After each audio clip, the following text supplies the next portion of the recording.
My name is Brady Piazzi, actress, singer, and all-around fabulous person.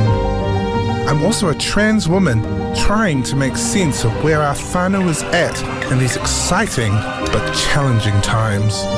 So, I'm going on a journey of discovery to record the unrecorded history of trans people of all generations. I want to know what their struggles were, how they overcame them, and how one generation built something beautiful and valuable for the next.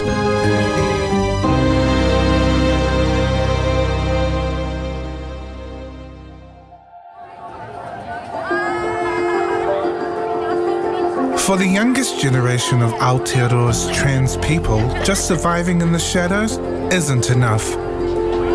They want to live in the light, and they're demanding their right to do so. No more shame! Community! Community! No more isolation! Today I'm joining them on a march. At one point or another, we've all kind of been excluded, shall we say, and it's only recently now where we can start becoming more visible because there's just so many voices. Community! Community! You see me! I'm looking for one trans activist in particular who epitomizes the spirit of this new generation. Their name is Shaneel, and they are 22 years old. And if you don't understand how pronouns work, Google it. I think queer people, we come with a legacy, and that's a legacy of, resisting and fighting back. And all of the generations of queer people who have come before us, all of these people, they've done the groundwork to allow us to exist. Yeah. And now it's our time to stop just surviving and start thriving. That spirit of resistance was sparked in Shaneel very early in life. I was born in Fiji, in a little village outside the capital of Fiji. There's no internet, so you'd be outside, running barefoot with the other kids. I knew every single one of my neighbors when I was living in Fiji. But the older I got, the more feminine I got and the more expressive I got. That's when the village elders intervened. I went into conversion therapy very early in life, as early as, 6. And it started off as trying to rid you of your feminine energy. So the priest started with prayers, and then the prayers would escalate to enchanted bracelets. So you'd have to wear this enchanted bracelets that's made of colored strings. And so the understanding was that there was an evil spirit that was making me queer. And so if I wore this enchanted bracelet, they would rid me of my evil spirit and therefore my queerness. And when that didn't work, they started with social isolation. So I was kept away from the girls so that I wouldn't become more feminine. And I was kept away from the boys so that my feminine mannerism wouldn't pass on to them. So if my queerness wasn't treated like an evil spirit, it was treated like a virus. And then the physical beatings, and it went all the way till I moved. To protect Shaneel, their family fled to New Zealand. I personally never sat my parents down and said, "Mom, Dad, I hope you still love me. I'm gay," It would be really weird if I sat my parents down and said, "Mom, Dad, I hope you still love me. I'm brown." Yeah. And my mom would just kind of scream, "Anything but brown." Yeah. Where did we go wrong? Did we not give you enough food as a kid? But adapting to life in New Zealand was no joke.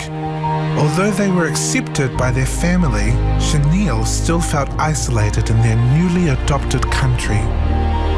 So 2017, I was a 17-year-old. I just moved to the country and I had little to no connection with anyone in the queer community or anyone in the political community. And I just kind of felt helpless. And I had no idea what to do about this. It was in year 13 when I met an English teacher who said, "Why don't you write your speech about whether trans women should be allowed to participate in women's sports?" And I think it was always the English teachers who were radicals, who really loved their gays and queers and trans. She really supported me, and I think that was a good way for me to find my voice. the end of 2017, I got selected to sit on the Minister of Education's Youth Advisory Group. And then in 2019 was Youth Parliament. Yeah. And I just kind of stood up in Parliament and I was like, Madam Speaker. Madam Speaker, when I woke up this morning, I didn't look in the mirror and say, oops, I'm gay, better fix that. Because like any rational person, I know my sexuality was not a choice. I did my speech. It went viral on the internet. And that's when the movement to ban conversion therapy took off. At 17, I would have never imagined how big the movement to ban conversion therapy would become. Because, in 3 years' time, the movement to ban conversion therapy held the highest signed petition that was ever tabled in Parliament in this country. That was at about 150,000 signatures. A year later, we had the most submitted select committee, which was 100,000 submissions. That's never been done. In 2022, conversion therapy was finally banned in New Zealand. That's when I felt like I had control of things that were happening in my life, because I'd spent so much of my childhood having other people tell me how I could live my life. But having confronted prejudice against the queer community, Shaneel discovered that there were also divisions within it. In 2017 and 2018 is really when I started coming to terms with my queerness. And in 2018 is when I went to my first Pride parade on Ponsonby Road. And I just looked around myself and there were very few people who looked like me. There were a lot of, white gay men, and I just thought, I don't fit here. I don't fit in the queer community because I don't look like them. And I started Googling, and that's when I came across, identities like Vakasalewa Lewa. And I was like, gosh. And I looked these people up on the internet and I said, they look like me. This is who I am. We are a community. Vakasalewa is a Fijian expression for indigenous trans females. And I think in that moment, I realized that I wasn't really queer in the sense that I was gay. I was queer in the sense that I was Vakasalewa. And I felt like that if I shoehorned myself into that acronym, I would rid myself of my culture. Yeah. And so I started identifying as Vakasalewa, but because there was just no education about these identities, I had to just find English words to communicate my identity to other people. Yeah. But also understanding that all of this new knowledge was coming to me when I was 18. What is the definition of trans for you? If someone tells me they are trans, that's enough for me.